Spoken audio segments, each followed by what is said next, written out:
And But I'm keep in mind that we're defining healthcare to include dental, behavioral health, and medical. So if the we medical, determine, the provider.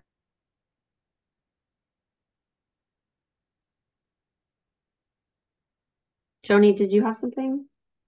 I did. In talking about kind of how do you inspect for this or the enforceability of it, right? To like make sure that people are actually following these standards or that facilities are following these standards. Is there I don't know if 1403, when we're talking about the healthcare monitoring and audits that the facilities are supposed to do, if there's a way to include then whether or not, access to care is being provided. I would also just note that the words that are being used in 1411 right now, it just says you develop a policy that provides unimpeded access. It doesn't ensure it. So maybe I would just ask that it says ensure instead of provide. Um, and I I'm obviously not a medical professional, but I am a little troubled when we're talking about like access to medical care or mental health care or dental care, that your level of access or what you get access to depends on which facility you're housed in and which county you're in. Like that really troubles me. And I kind of feel like if you need timely medical care that a qualified healthcare professional has said rendered a clinical judgment saying you need it, I kind of feel like people should get it for you. So, those are my comments.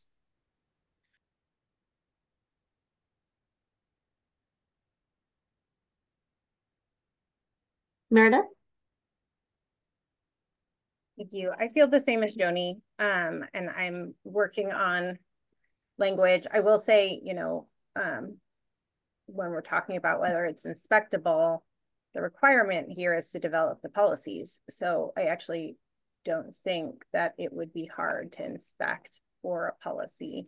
So I don't see that as being a barrier. So to Allison's question of trying to develop language, I would put after unimpeded access to care, a comma, and then I would put something like meaning that in a timely manner, youth receive a clinical judgment by a qualified healthcare professional, comma,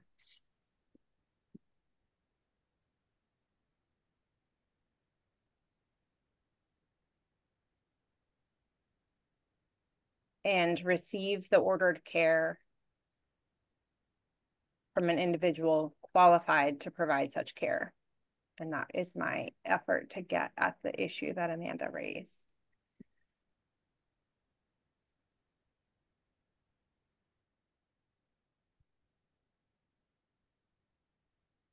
One area of concern is this sort of because we started off with meaning and it might be changed. It seems like we're defining healthcare here that conflicts with our definition of healthcare in 1302.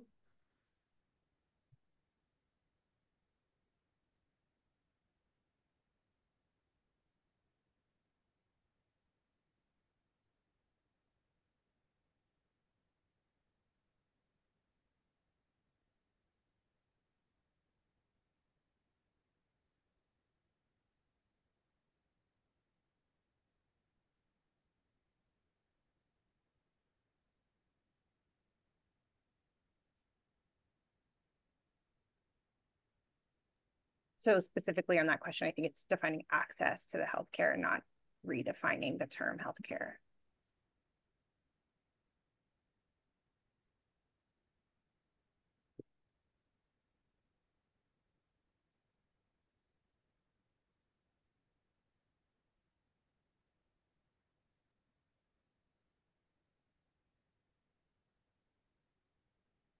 Joni? I think it was Dr. Arguello's recommendation that healthcare as including services provided by probation or court order. I'd like to suggest that we put that language in there as well. That wasn't my suggestion originally, but I really liked that. So I'm just asking that we put that in there as well, please. Where? You know, originally it was before meeting in a timely manner, but I'm not sure if that is the right place for it now. Um,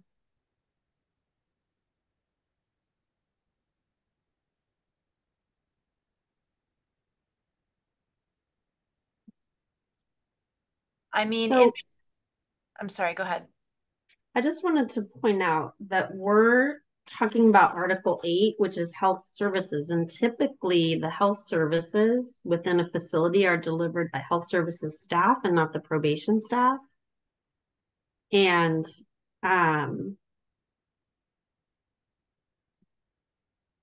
so it would, and I'd love to hear Kylie's thoughts on this too. I don't know how a health administrator or the responsible physician would ensure that health services are being provided by non-health services staff.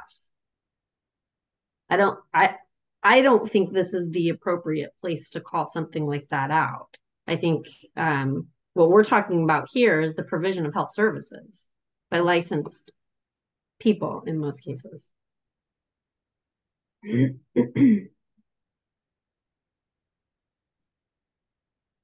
And I say in most cases because I know that there are some facilities who use unlicensed mental health staff within their facilities. But Amanda? I agree. Youth should have timely access to care. My concern when we say things like received ordered care from an individual qualified to provide such care kind of goes to what Melinda had said earlier about if a doctor orders something, then the youth should receive it. So let's just take a very extreme example. So let's say a youth is seen by a medical provider, and says that the youth should have something like, electroconvulsive therapy, or something that is not necessarily the best practice. So by their definition of they have an MD behind their name, they are qualified to provide some care or recommend some care. I've worked with some psychiatrists who make recommendations for treatment that youth aren't eligible for, or it's not indicated because it's a misapplication. And that would be my concern, that then we become, as the service providers, kind of pigeonholed into being required to follow someone's recommendation that may not be in alignment with someone who has more expertise in a certain area.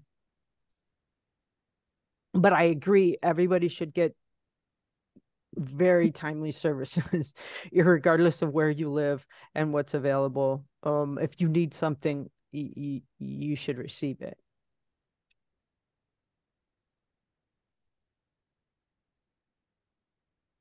Dr. Arguello? Yes. So I was thinking that in some facilities, it's my understanding that substance use disorder services are provided by probation officers. So how do we include that? Okay, if we don't also include those services, those behavioral health services that are provided by facility staff. So I mean that's what is coming to mind. And in terms of just to qualify providers, I think that it's important to have qualified providers there because again, I mean any a individual that is providing services may not be qualified or have the expertise to provide that care. So I think that language, I really like that language.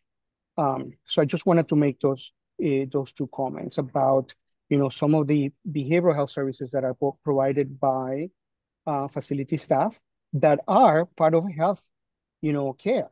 Okay, so how are we addressing that too? So I think, and just my experience has been with what you're talking about, and thank you for that clarification with those two specific areas. I think that there is programming that may be provided by probation staff who are trained in specific programming that occurs within the facility. But I don't think that I would classify or qualify that as behavioral health services specifically, the way that it's laid out in Article 8. The way that it's laid out in Article 8 is very specific to the type of mental health services that are delivered in the facility by mental health professionals, but not probation staff. But I do know that there is programming that probation staff are trained to provide within the facility as part of a youth's like case management plan, for instance. So I think that's different and would probably, and Kylie would probably answer this way better than me, but I think that would probably fall under the description of services that probation provides within the facility by way of program and not specific to healthcare services per se. Is that fair? Because what we're talking about is scope of practice. Correct. You can have someone who has completed a training. So if they, some treatment models say seeking safety, whatever seeking safety's basic educational and or credentialing requirements are, you can have it that could be considered treatment, or it could be considered programming, or a CBT manualized, therapeutic intervention, again, could be considered programming or treatment. And I have bachelor level staff who are qualified to facilitate all kinds of evidence-based practices. And it's because they have within their scope of practice and their scope of competency, i.e. by having the training, that they're allowed to do so. So I think unless we do want to ferret out the qualified individual and say within their scope of practice, within their scope of competency, and that's language that's utilized through the BBS and part of what we do, I think that's might be a good way to make that distinction, because again, scope of competency says that me as a licensed therapist, unless my credentials say I can do it, but unless I have the training to do so, I should not. And let me just add, and perhaps it appears that we're agreeing on a lot of things. It's just how it should be said. We spend a lot of time trying to figure out how to say it. We might be able to come together and get that down the line. But as Kristen said, it was Article 8, health services. One, it might be helpful to say access to health services treatment. And then because that word treatment, we start going on what is treatment, probation and, the court ordered in terms of case plan, whether it's ART, et cetera. I'm not sure if the title, we changed, we specified another title to be more specific to what was indicated within that regulation, so that it would be a little bit more specific to the expectations. So I don't know if access to health, this is Article 8, that could be something that helpful, but perhaps we can kind of come together, or whether it's Meredith or somehow come with something that makes sense in terms of how we're wording it, because it sounds like we're all in agreement, but we're kind of starting to go in circles about how to say it. I added Amanda's recommendation to include within their scope of practice, so maybe everyone can digest that. I actually really appreciated Amanda's comment with respect to competency as well, that there's a distinction between scope of practice and scope of competency is what I heard her saying. And I feel like that's critical, and I really appreciated those comments, and I would ask that those be incorporated as well. I'm sorry, Amanda, if I typed that incorrectly. Was it within their scope of practice and competency, or did I put practice incorrectly? Well, I was reading it as you wrote it, and I'm I think that the scope of practice goes well where you have it. And I think if we added and you receive the ordered care from an individual qualified within their scope of competency, right? And I think that does kind of cover it. Because I can have a scope of practice and a scope of competency, while other people might just have again, within they kind of go hand in hand. But I think when we look at providing the service, like I said, it has to be within the scope of competency.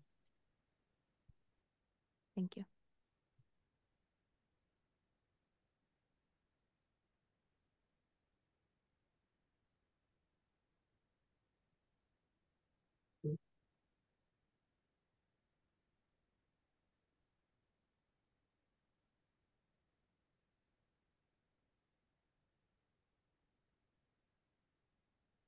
And I wanted to circle back to the other recommendation to replace provide with ensure. Was there any objection to me making that change? If not, I'll go ahead and reflect it in the text.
Yeah, I'm good here. I was wondering if I should maybe flag this since everyone's looking when we get to the definitions at the end. If we don't revise this, maybe I'll put a flag here to maybe bring it up again then to see if there's still confusion between our definition of healthcare and then the access to healthcare portion. So just a heads up, I'm going to put that on our parking lot to discuss at a later time when we get to definitions. Okay.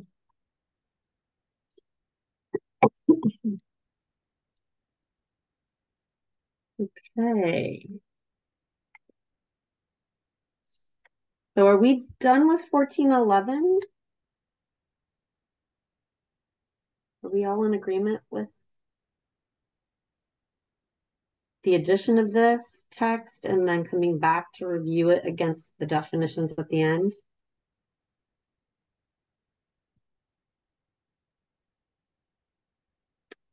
I will take the couple nodding heads as a yes, general consensus. So I know it's around 2:30, so I don't know if you want to stop here before moving to the next section and take a break. what does everyone think? Take a break? Keep going? Take a break? How long? 5, 10 minutes? 10. Okay.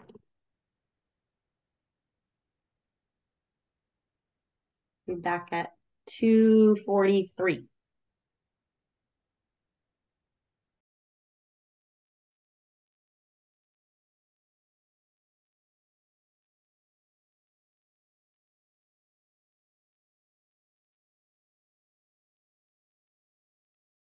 All right. We on 1412? Think so. So this is getting, as we get further into these sections, this is, getting a little bit more specific. As you can see, this is the first aid, AED, and emergency responses. And again, health administrator, responsible physician having facility-specific procedures to assure access to first aid and to emergency services. And specifically calling out first aid kits and AEDs. And also making sure that youth supervision and healthcare staff are trained in the particular policies that deal with first aid and emergency responses.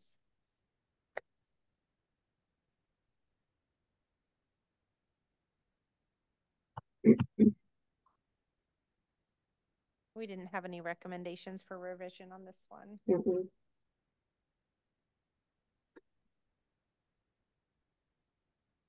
Does anybody have any comments or suggestions for this section? Meredith?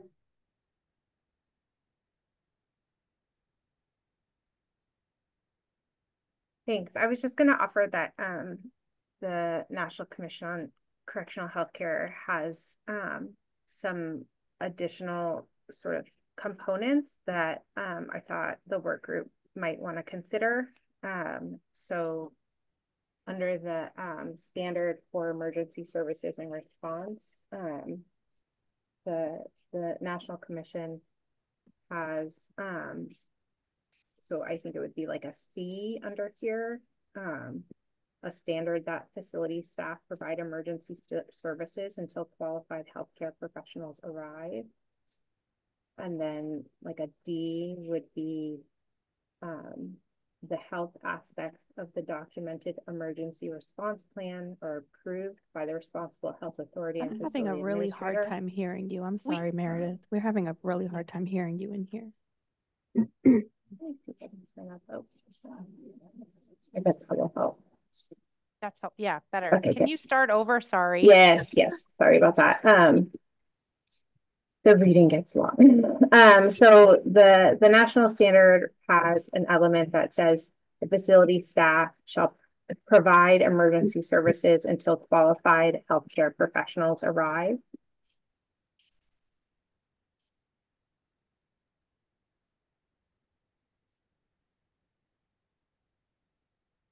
And then the next one is, I don't know if I should send it by email. It's long because it lists sort of the factors that should go into the emergency response plan. I don't know how to put this on screen without reading for like 2 minutes, but the details. So the sentence is the health aspect. Meredith, hold on. Do you want to send it to one of us? If you want to email it to me, and then we can pop it up. I would love to.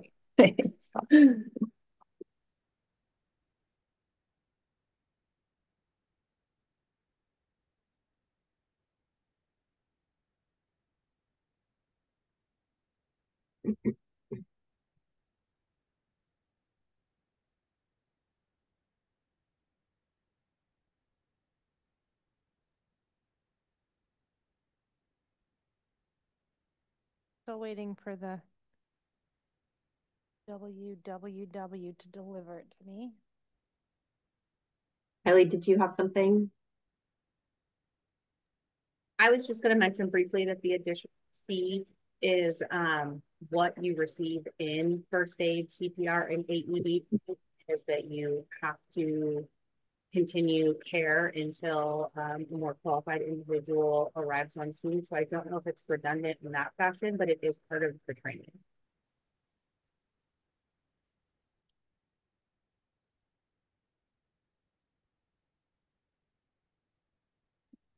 Nayeli?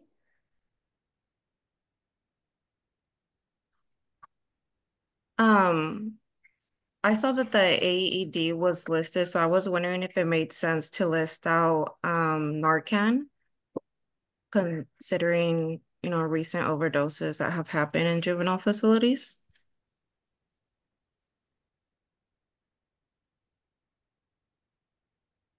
Kristen and Kylie, that's a good question. I mean, I see it.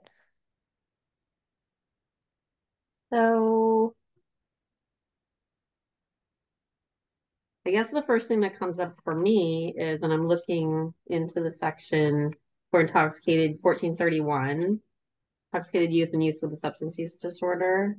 I guess it wouldn't, I mean, that's if you know, like that's providing for if you know.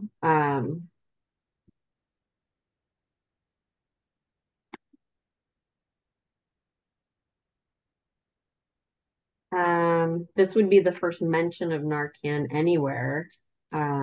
So I was also just gonna mention that that all facilities have line staff that issue it. So I don't know if that makes a difference in terms of administration. Some facilities that have it on hand would only be administered through their medical personnel, and some facilities also allow their line staff to do it as well. So I don't know how to incorporate all of that in there, but just a thought, a general thought. is it a requirement at this point that all facilities have Narcan on site, or is it facility specific in terms of like your response to and okay. Because I mean we have it. And Narcan is readily available. It's, you can sign up to receive it for free. So it isn't shouldn't be a cost issue, but it would require facilities to have a bigger Narcan distribution policy, right? We could mention it here as an emergent issue, but it may require a bigger ask of some facilities, and I don't know if that's already in the works or so what else is there?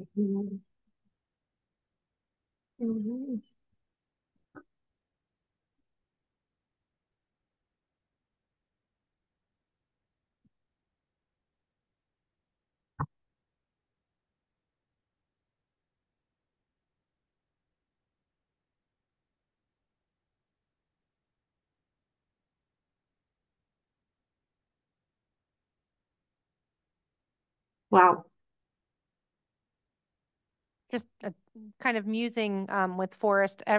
He's in a lot more facilities than I am recently, but every facility that I've been in recently has, and I think it was Kylie was saying, some agencies have it mounted on the wall similar to an AED, and other agencies issue it directly to staff with direct care responsibilities, and some do both.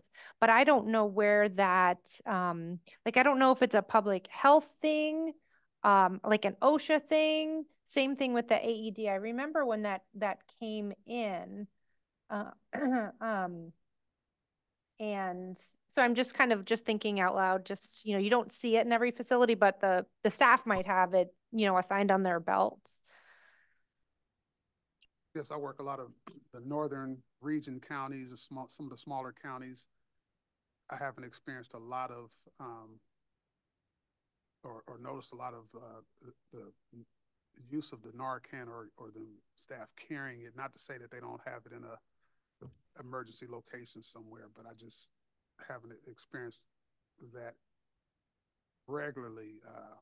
But it could be different in different jurisdictions. Dr. Arguello?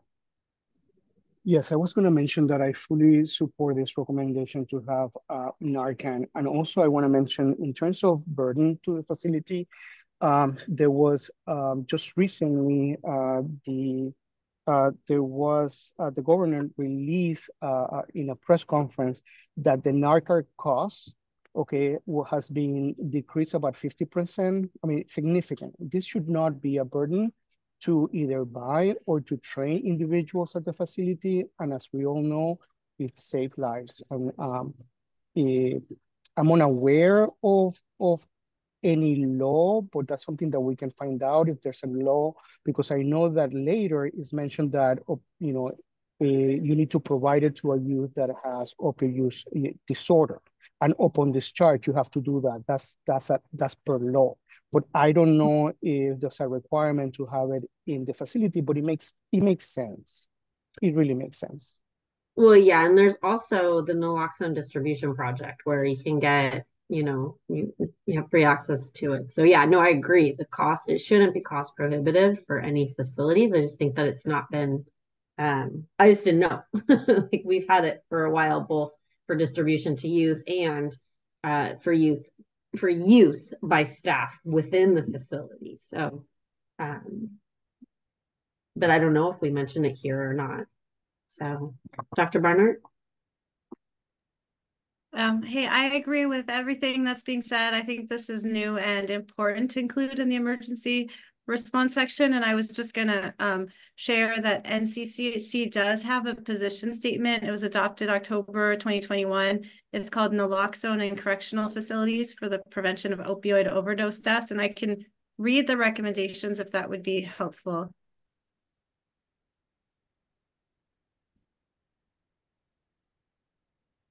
Should I go ahead? Because I think it might help us craft something. So it says, in accordance with state laws, naloxone kits should be readily available to all people in the facility, health staff, custody staff, and optimally people who are incarcerated. 2, naloxone kits should be provided upon release. I know we're not doing that in this section. 3, correctional facilities should provide training to all people, including those incarcerated. And then there's more details on the training. There's another sentence. Policies, procedures, and training should be in place to ensure emergency transfer of the incarcerated person to a facility equipped to treat overdose. And then 5 is at discharge, getting education on overdose and naloxone use. And then 6, people who work in correctional settings should receive education on overdose and naloxone use. So there is national precedent for doing this. And if any of that language is helpful, then yeah, we can build on that. Thanks. Would you be able to send us that, Dr. Barnard? So we can, Yes. because we did not write down what you said. And we'd be Yeah, I was just trying to like be disciplined and not put things in the chat, but I would be happy to. I'll give you the email address. Our email address is, it's super simple, regulations@bscc.ca.gov. And then we can either pop it on the screen or keep it in our back pocket. Okay, let me know if you don't receive it within a minute or so. Okay. And maybe this is neither here nor there. We just recently released a survey for both adult and juvenile detention facilities to see who is using, who has access to, we call them opioid antagonists, so we don't get in trouble for naming some drug that is known by other brands. So perhaps we can grab that language, take a look at it and see if we could do that. But I would not name the drug. We would use our fancy opioid antagonist. And then I see that Amanda Y has her hand up too. Yeah, I agree that I think this is would be a best practice type of thing to add this in here. And I do like the language in the first aid kits, that it's inspected, that it's ensured that the contents and the location, and that the things are not expired. So I didn't want to necessarily, operationally it seems like you could add Narcan, for lack of a better term, into the first aid kit. However, I don't want it to get diluted and overlooked by the facilities, to say that oh, I forgot to put it in my first aid kit. So it probably does deserve its own, but I'm interested in what other people think about that. I think adding it in there, I mean, obviously we have to have that on a schedule for inspection as well, just because if it expires, we don't want to use it, right? But just thinking about, for instance, where our first aid kits are, I don't know that it would cover also where our opioid antagonists are located. So I wouldn't want to limit it to that in case it didn't make sense to have it there for all people, for all facilities. Do you know what I mean? Definitely.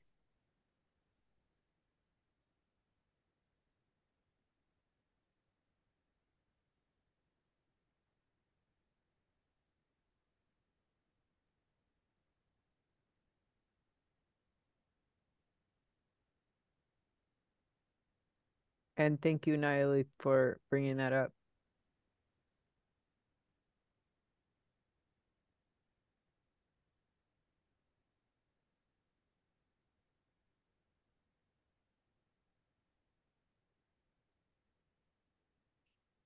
Dr. Barnard, so the Amanda has the document, and maybe we could share it on the screen, and maybe we could come up with something regulation size to put on there.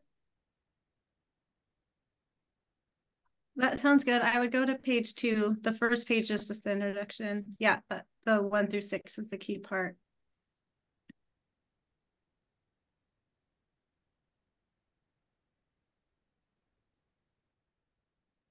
So what about opioid antagonists should be readily available in the facility?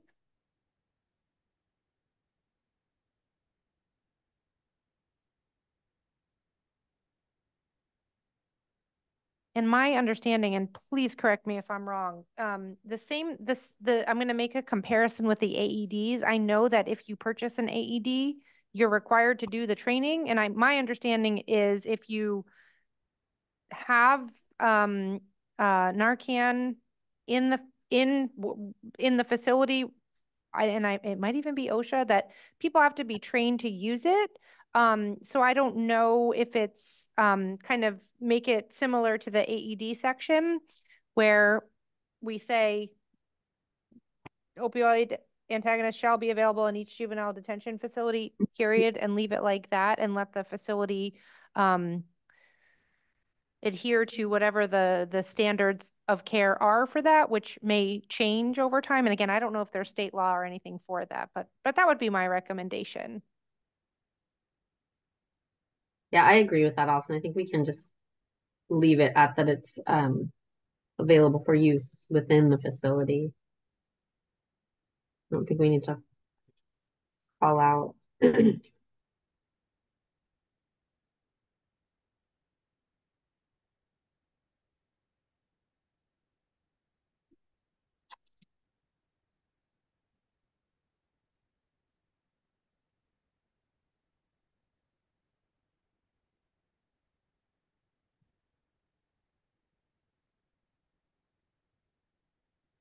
And then going down to the recommendations, the revisions that Meredith had put in there, I don't, moving up.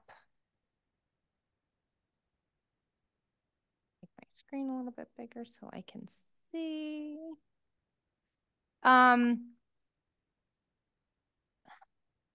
We could move up facility staff. I know somebody made a comment about that. Facility staff shall provide emergency services until qualified emergency services arrive.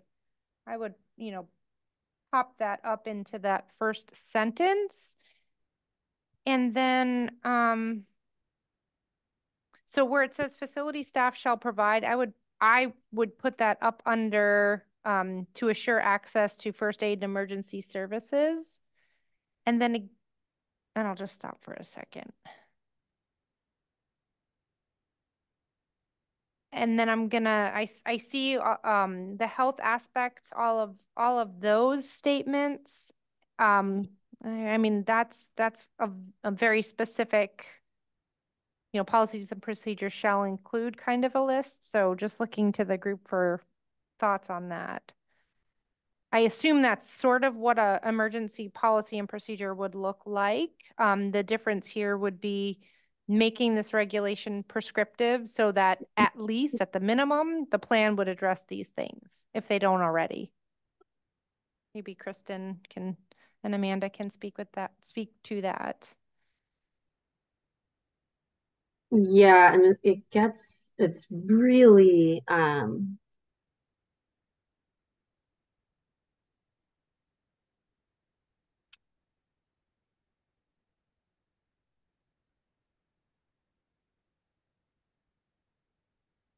like calling out, for instance, emergency on-call medical, dental, and mental health services. Not have that. Oops. That just may not reasonably be available in all communities, right? So most facilities are going to have the emergency department as their backup or the crisis stabilization unit as their backup in the middle of the night when maybe there aren't health services staff on site should an emergency arise. Do you know what I mean? Well, and I agree. I think most jurisdictions would utilize well, at least our jurisdiction would utilize the emergency department for any psychiatric, medical or dental emergencies because Right.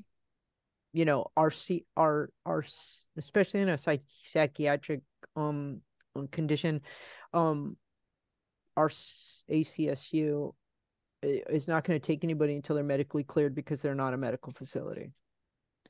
Right. So most of, I think that is, the emergency departments are going to be people's after hours go to, in most areas.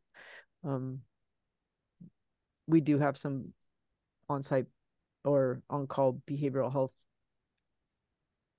but that's mostly to clear room confinements. They're not credentialed to be able to place somebody on a hold. That's done through our crisis services department. That goes through the emergency department. Would it be helpful at all to go through each one of those and like maybe do a yes, no? So is there an appetite for calling these or some of these things out is my first question. Then B, if yes, should we go through each one and kind of do a yes, no, or anybody else have any other ideas? Completely open. Yeah, I think that works.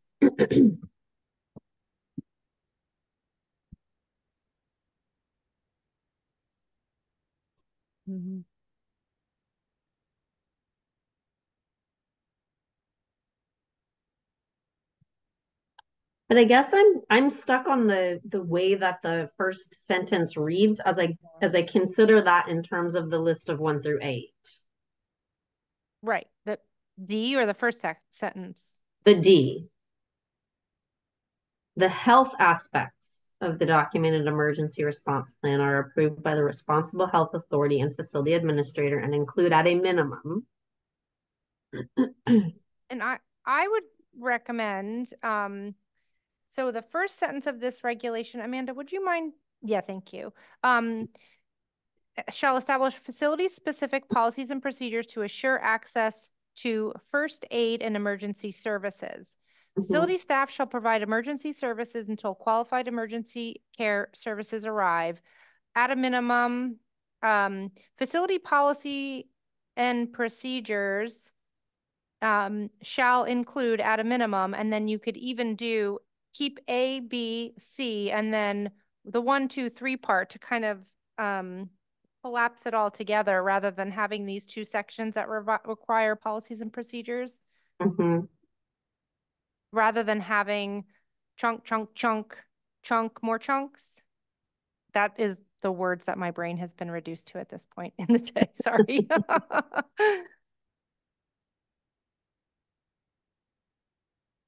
Well, that's what I would recommend, just kind of seeing the appetite for that. So that section D, we'd take that out and instead up in that opening sentence, paragraph rather, it would say, policies and procedures shall include at a minimum, bloop, and then we'd 1, 2, and 3 below would become C, D, E, and then we'd have to decide which ones we want in there or not. And Meredith, this was your recommendation. I'm consolidating. That's the word I'm looking for. Just trying to consolidate it for ease of reading and operationalizing. No, I would take that whole sentence out. Take out D. Yeah.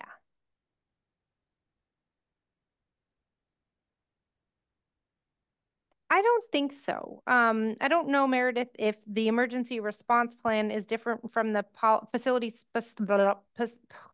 facility-specific policies and procedures. That's what I'm trying to get at.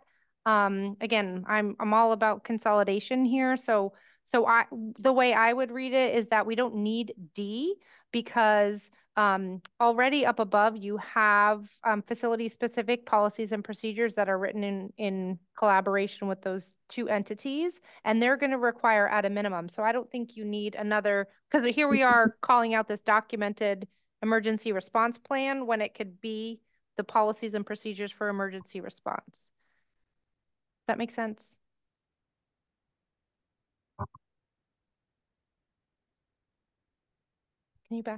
Would you trust me and back that out?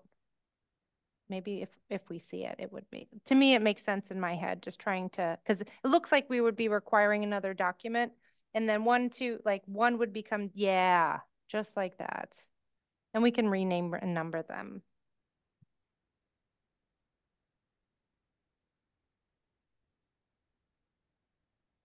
Does that make sense? Does that change the intent of your revision, Meredith? A little bit. Mostly because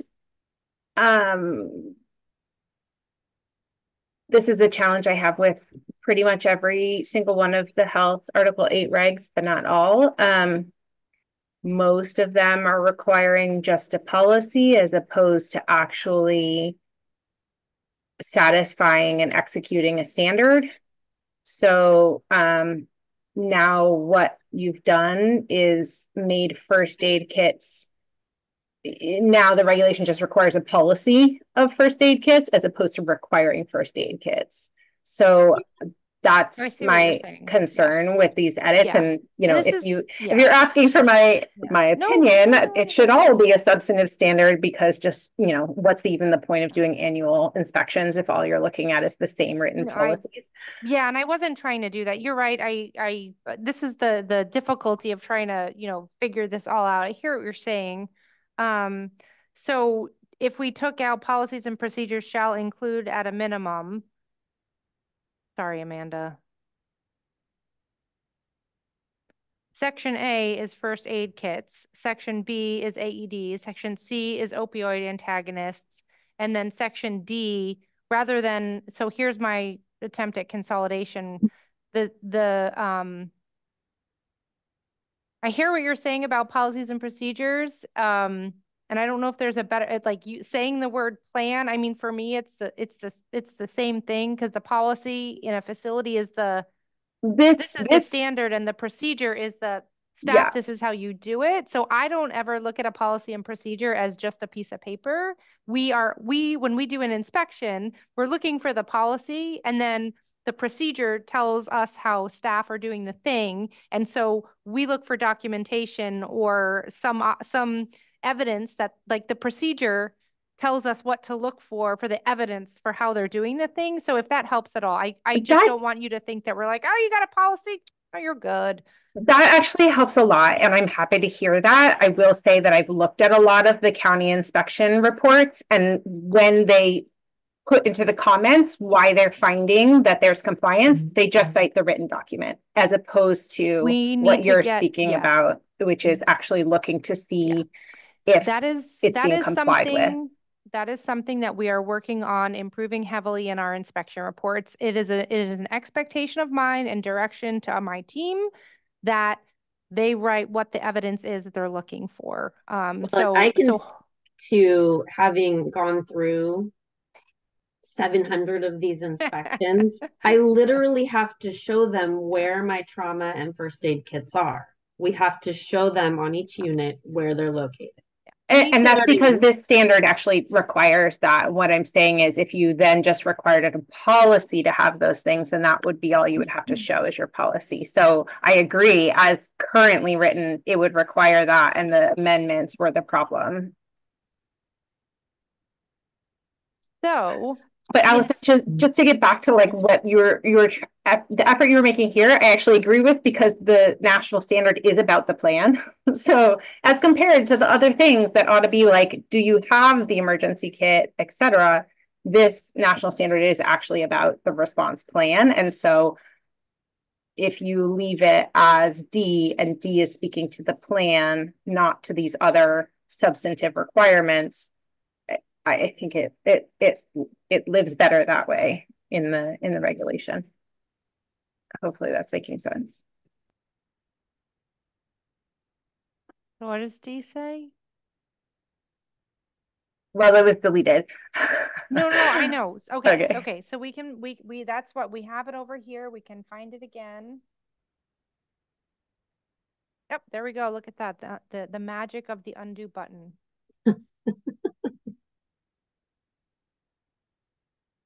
I'm guessing the way they wrote it is like the health aspects of the emergency response plan is because that emergency response plan certainly will have things that are not health related. Like, I don't know, we've talked about like wildfire plans, et cetera. So I'm guessing that's why the national standard's written that way. But I just gave you the national standard language. Maybe I would assume it needs to be tweaked to fit What about just saying the emergency response plan shall include at a minimum bloop, because your emergency response plan is going to be in your policy and procedures manual. I think that makes sense. I think looks like if you include the approved by the health and again, that language is the generic language from the national standard. But I think maybe the intent here is like you have an emergency response standard that deals with things like earthquakes and wildfires, but then you have like a health emergency response, and they want the staff, the health staff to weigh in, I guess, is what's happening. I think that's why in my head I was trying to tie it with this section, like it's in the policies and procedures. So I think because it's in this regulation, it makes sense, and maybe we gotta mess around with the language a little bit. I want to take out the approved again because it doesn't really fit there. Shall establish facility specific policies and procedures to ensure access to first aid and emergency services. Now, again, we all know this is in the healthcare section of Title 15. And it's in this section.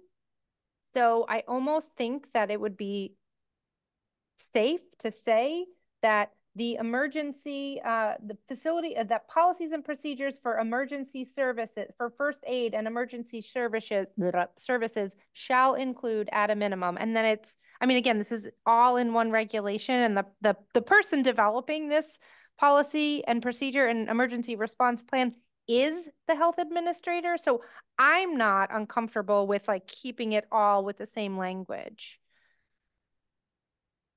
So I think it should read I don't think it should say emergency response plan because we don't talk about that anywhere. It should say the facility, the policies and procedures for access to first aid and emergency services. Perfect. Emergency, yeah, perfect. So then it's tied to, it keeps this whole section intact, because once we start talking about the emergency response plan, like that brings up a whole nother document. But again, these policies, these requirements that we haven't even looked at, are part of this one section. For me, that works. I just think it works with the flow of the regulation. Amanda, can you scroll up so that we can see the bottom of it? Yeah.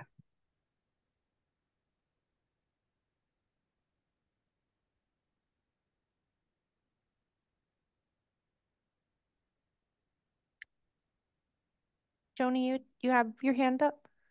Just that we included opioid antagonists, and I don't see it in this D section where we're talking about policy and procedures. That may be intentional. And also at the bottom where it talks about training and written policies, like we I feel like we should, yeah. For sure. Yeah, I actually have a note to Amanda. I'm trying to to add that to the bottom there. So trying to just keep us from blooping all over the place.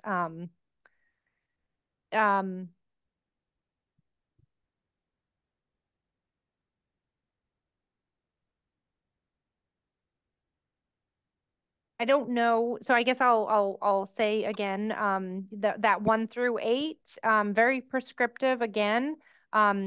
Should the policy and procedure for first aid and emergency services list out the responsibilities of healthcare staff in an emergency or for first aid? Does it already?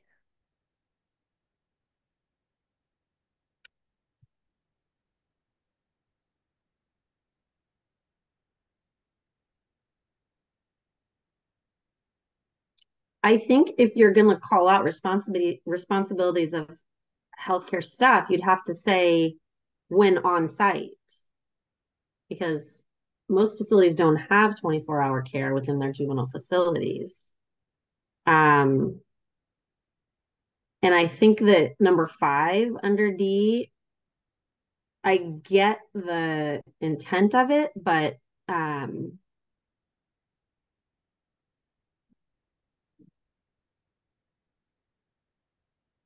don't know that that one's hanging me up too.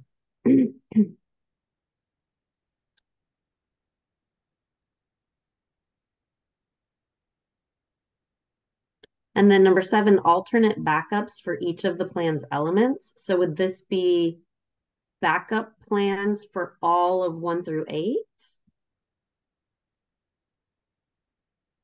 Is that the intent of that, of number 7?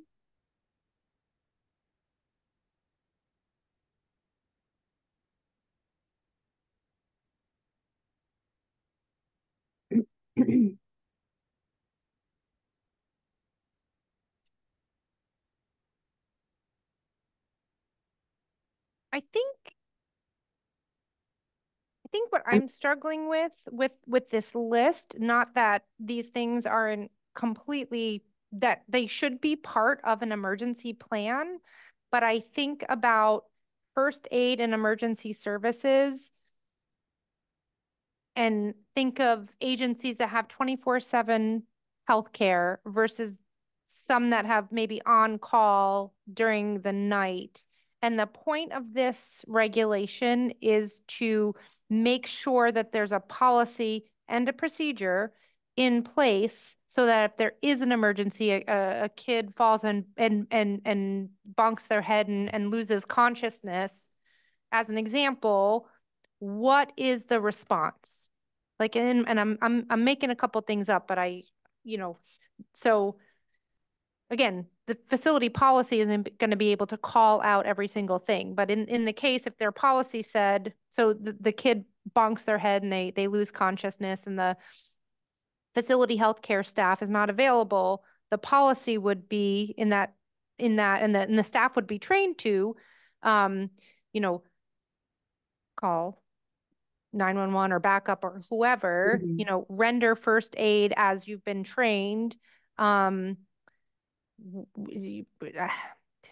trying to think, like the facility staff wouldn't have access to an emergency vehicle. That would be if the first responders are coming, use of one or more designated hospital emergency departments. I mean, that might not even be in the facilities purview. Again, if there's I'm just thinking, like, again, facilities are so different and their healthcare is so different. It's so hard to like be this prescriptive, because their policy, even if it's general, could be take the kid to, Sacramento General Hospital. That's not a thing. I made that up. If the kid falls and loses consciousness and needs emergency care.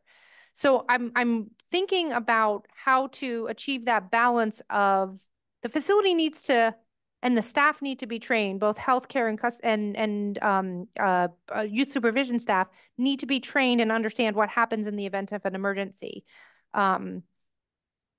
Do these lists of 1 through 8 achieve that?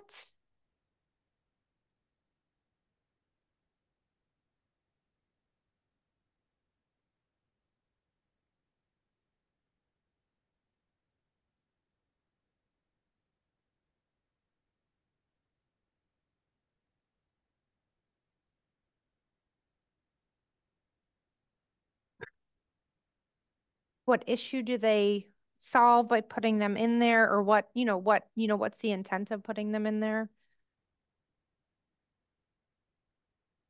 And I don't know. And I mean, I say the same thing with timeframes for response, because that could be, the on duty nurse supervisor in a 24/7 facility ASAP. Whereas if they have to call 911 or emergency services, the they might not be able to dictate the response time. They can dictate how quickly staff make a phone call. I don't know if I'm making any sense. I hear a lot of silence, so I'll Well, I think because I'm considering every single word you're saying, and probably everyone else is too. I think that this list gets really specific in areas that we may not need to.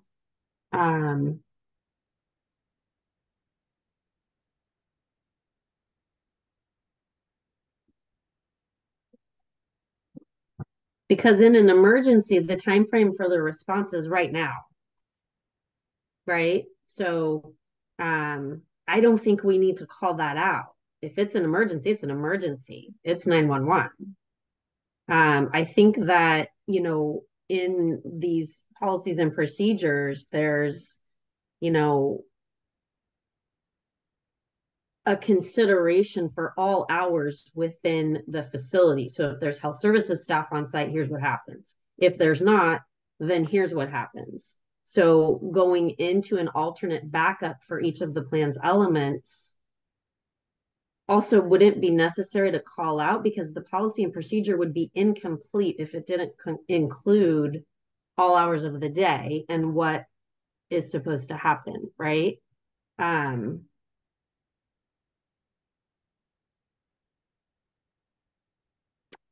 The use of an emergency vehicle might within the policy be something that you call out, because I know that there are situations where we don't want a judgment call to be made. It's an ambulance transport. Do you know what I mean? Like, this is an ambulance transport. And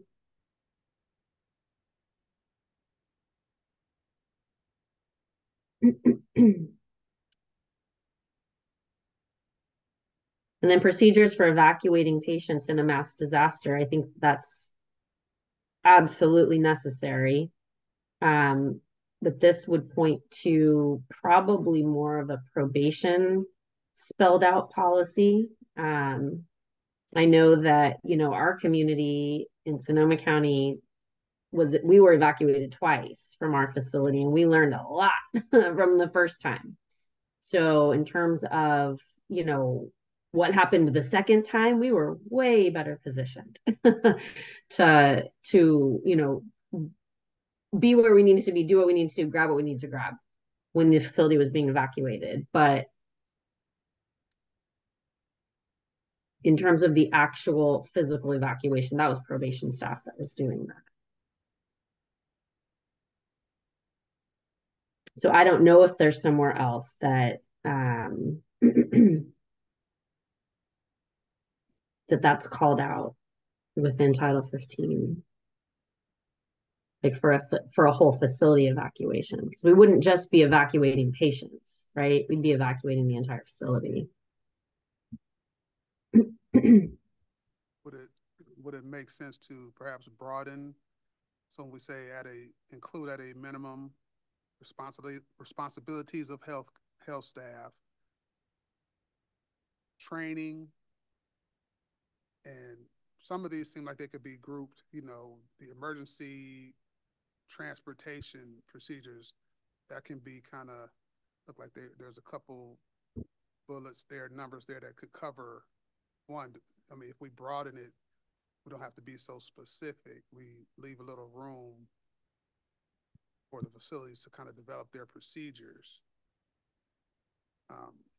Just broaden it a little bit is I'm looking at other regulations.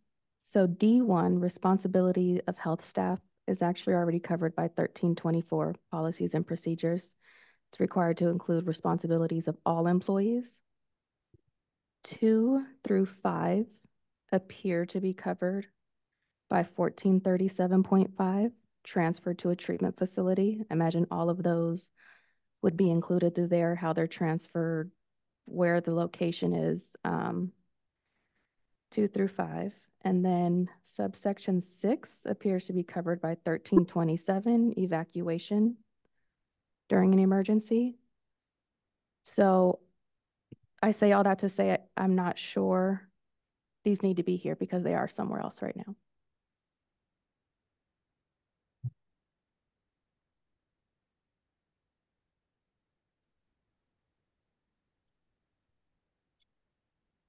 So then should we just reference those sections where these, instead of listing these things out, because I think there are some redundancies. And I would not say that the health services or the health response would be evacuating the mass disaster. And again, emergency transportation of the patient from the facility probably would be in an emergency vehicle, i.e. 911. And the other things are a little hard to measure. So to me, I think if they are listed in other sections, we could just list them, what those sections are as covered in section. Yeah, I just want to point out that 1437.5 only deals with the transfer to a psychiatric treatment facility. It doesn't deal with transfer to like for a medical emergency, right? Transfer to an emergency department. So What section was that? 1437.5.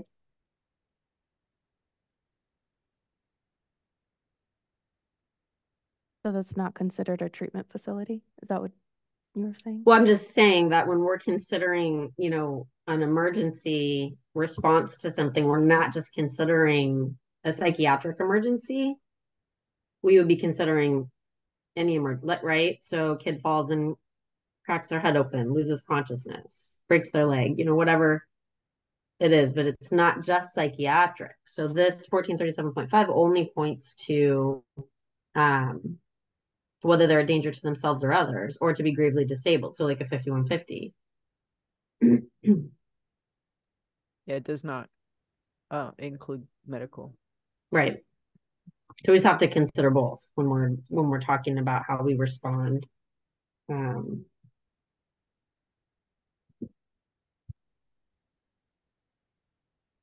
And are we interpreting this section as being more physical health care, and 1437.5 to be the psychiatric care? Well, so Exclusively. 1437.5 comes obviously directly after 1437, which is specific to the mental health treatment within the facility. And there it talks about, crisis intervention, management of acute psychiatric episodes, stabilization, you know what I mean? Like it goes through the list of what mental health does. And then if you need to transfer them to a psychiatric treatment facility, this is what you do, kind of thing.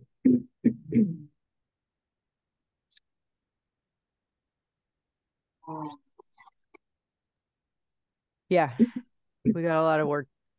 We got a lot of work ahead of us, but so I'm good to consolidate and reference some of these, and maybe even to say that it is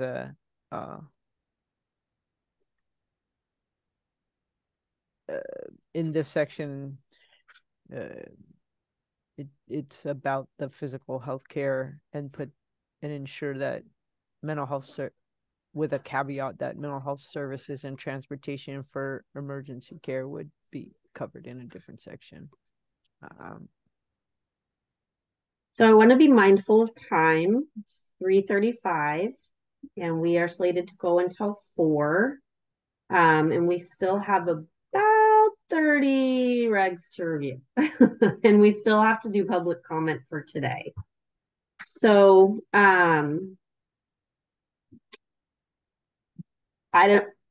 my suggestion would be that we pause here, do public comment, and we would probably need to be in communication about future meetings. Right, Allison? Yes, we have 30 regulations to go. We have done 12 in 2 days. So we really need to our team needs to come together and figure out a good path forward, because we really want to get some revisions to our executive steering committee so we have them in place. So I think it's a perfect place to pause and do public comment, and then we will be back in touch with members as soon as possible. We have 2 other work groups that we're also needing to get through. So, and those are scheduled through the rest of the summer. So we'll have to figure this out. And I do not want to do that on the fly. So we'll be in touch with some much more detailed information about how to move forward from here. So we'll be in touch, and we can start with public comment, and Howie is out there. And if members of the community, if you raise your hand, we'll put you in a queue and have Howie call your name, and we'll set a timer for 2 minutes. So please go ahead and raise your hand if you'd like to make public comment.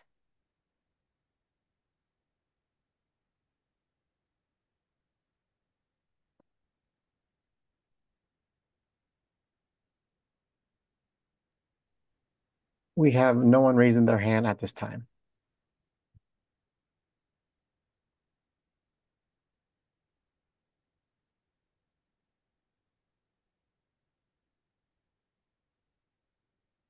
Last call for public comment. If there is none, just check with our members and see if anybody has any parting comments.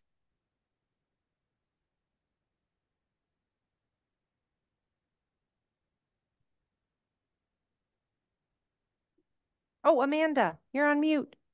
You're not on mute. That's okay. I wanted to raise my hand first because I've been jumping in there. But no, I just wanted to thank everybody and their time and their passions and diligence to you know, not only our individual crafts and our jobs, but also just the fact that we really are taking the time to really go through these things line by line and really listening to one another's perspectives, and this is good work. So I just wanted to make those acknowledgments and say thank you. Thank you, Amanda. Why?